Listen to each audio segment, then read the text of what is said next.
Hey everyone, my name is Abhiram and it is Python time. So today, this is our Beyond Thumbs Python tutorial, and I believe it's Python tutorial number 11. And today we're going to be following up on what we covered last time, which is our intro to Python data types and our huge overview of lists. So today we're building upon that, and we're going to work on the next of the 4 built-in data types in Python, which is tuples. And tuples are very, very similar to lists. And the main difference between the two is that within a tuple, you can't change the values. So once you've defined them, once it's been assigned, you cannot change them.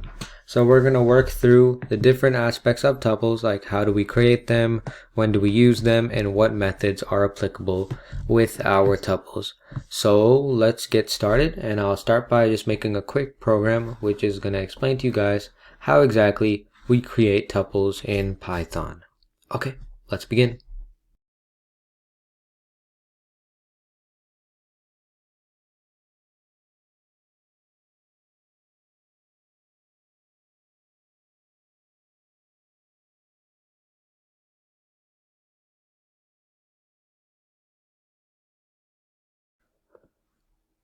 Right, so we've completed this quick program on creating tuples, and I know it looks a little daunting because there's a lot to break down, but let's go ahead and work through it. So to start out, I have a simple tuple. It's an empty tuple, and immediately what you guys, I'm sure you noticed, is the difference in Python syntax.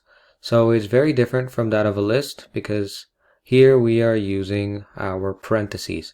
So you can see that we are first defining our tuple and then mentioning the type and then the values contained. So let me go ahead and run this program.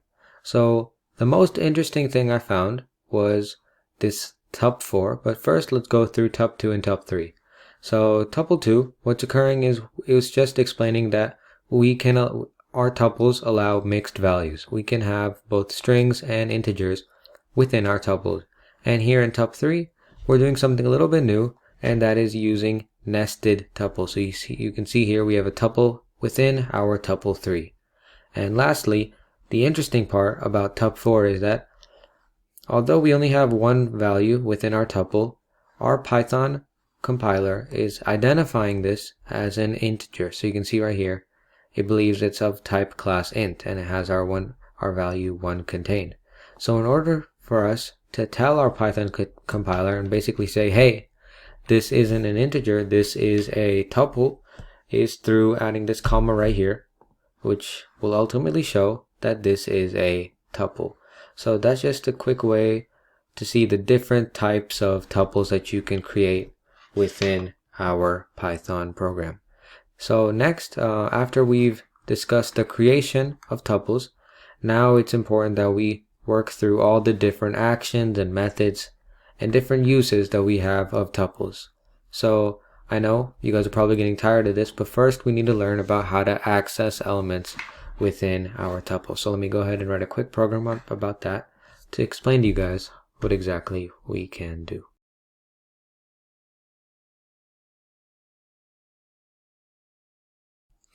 Alrighty, so we finished this simple program for accessing elements within our tuple, and you can see right here I've defined a tuple codes, and I have Alpha, Bravo, Charlie, Delta, Echo. I think those are right. Those are like the military codes. I'm just remembering from COD, but that's what they are: Alpha, Bravo, Charlie, Delta, Echo. And then we have tuple codes, and you can see right here we're simply printing out our tuple. So we did this in the last segment as well. We're just printing out our tuples completely, unrefined and everything. And next, what we're doing right here is we are using similar, like exactly what we did with our lists. We're utilizing these square brackets in order to access our values within the tuple. So you can see right here, this is where our ordinal and cardinal accessing will also come into play. So if I were to tell you access the second value within my tuple, you'd go 1, 2, that's our second value, but that is 0, 1. Since you have to remember that objects, again, like the tuple objects, are organized starting from 0, and an integer must be used to access our values. So you can see right here, 3 is going to be 0, 1, 2, 3, delta. And lastly, what I'm doing right here is I'm using a simple for loop to go through our tuple codes tuple and print out each of the values. So next, after we've completed our accessing elements in tuples, I'm going to go through each of the different actions that we can do with tuples. So I'll quickly go through and make some small programs for each of those so you guys can see, and then I'll go through all of them and explain what exactly we're doing in each. So see you in a bit.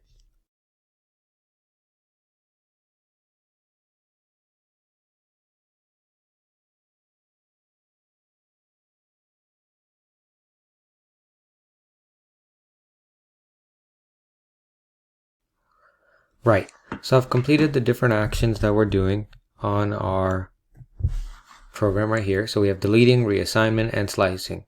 So in deleting, you can see right here we're using the delete keyword, del, to delete values within our tuple. So you can see right here what exactly is going to happen. So I know you're looking a little shocked, like what the heck is this? So this is what's happening right here is a type error. Right now it says tuple object doesn't support item deletion. And that relates back to our point in the beginning that the main difference between tuples and lists is that you can't change the elements of a tuple once you have defined them. So you can see right here it's returning this issue because it doesn't want us to delete the one value within our tuple. And in our tuple you have our Lakers, Heat, our Chokers, Celtics, and Nets. I'm sorry for all you Clippers fans. But in this next line, what we're doing right here is, once again, using our delete keyword. And this time we're saying the whole NBA team's tuple, and we're printing it. So when we run it, you're going to say, oh no, what's happening again? So once again, we're running into an error. And this time it's because we're successfully deleting our team tuple. But because we've deleted our team tuple, our Python compiler is no longer able to find our tuple. So you can see it thinks that it's not defined. It thinks it's never existed. So that's why once we've deleted it, we cannot access it again. So I hope this gave you a quick understanding of when to use the deletion of our tuples. And next, let's move on to reassignment. So we have a random tuple and 1, 2, 3, 4, 9. And simply what we're doing here is we're doing exactly what I've stated. We're reassigning our tuple. So we're not changing any specific value similar to what we did last time.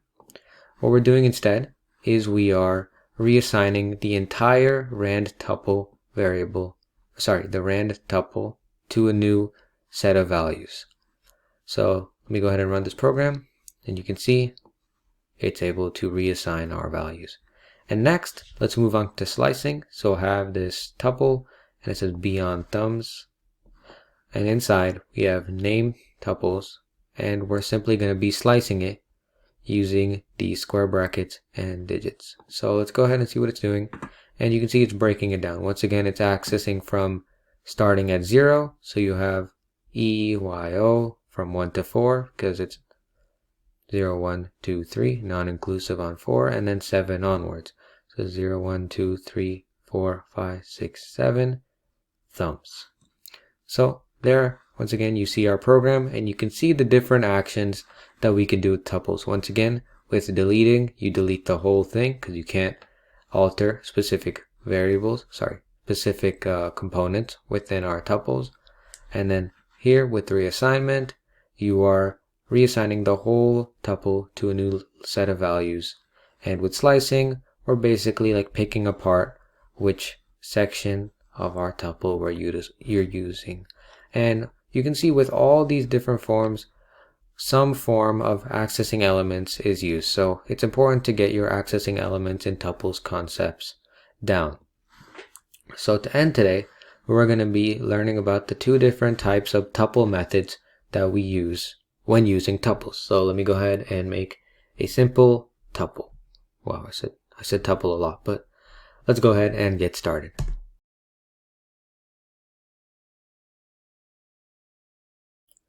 Right, so this is a super tiny program showing off our two tuple methods. And the two tuple methods that are applicable are count and index. So you can see right here, count returns the number of times a specified value occurs in a tuple, and index searches the tuple for a specified value and returns the position of where it was found. And I got this from W3 Schools. I put the link in, so when I attach this into the description of our video, you'll be able to access that and learn more about the other aspects of tuples. I'm pretty sure I mentioned most of the stuff, but if there's some extra programs that you guys want to check out, that's completely welcome, and I do recommend that you guys go do that. They have some great material. So once again, coming back to our program, our tuple methods, let's go ahead and run it and see what it does. Right, so you can see right here, it's doing our count, and it's counting the number of A's it can find within our word bananas, or our tuple bananas. You see right here, B-A-N-A-S. So 3 A's.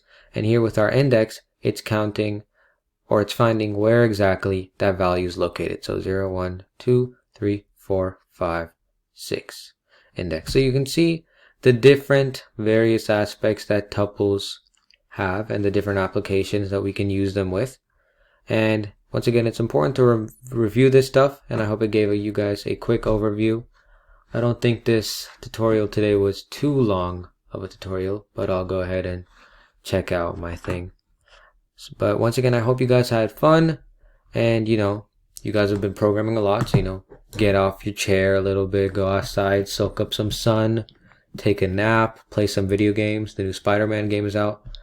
I got it. I haven't played it yet. I'm waiting for winter break, but I do recommend you guys go outside, live a little, have some fun, and I will see you guys in the next tutorial. Bye. Thank you.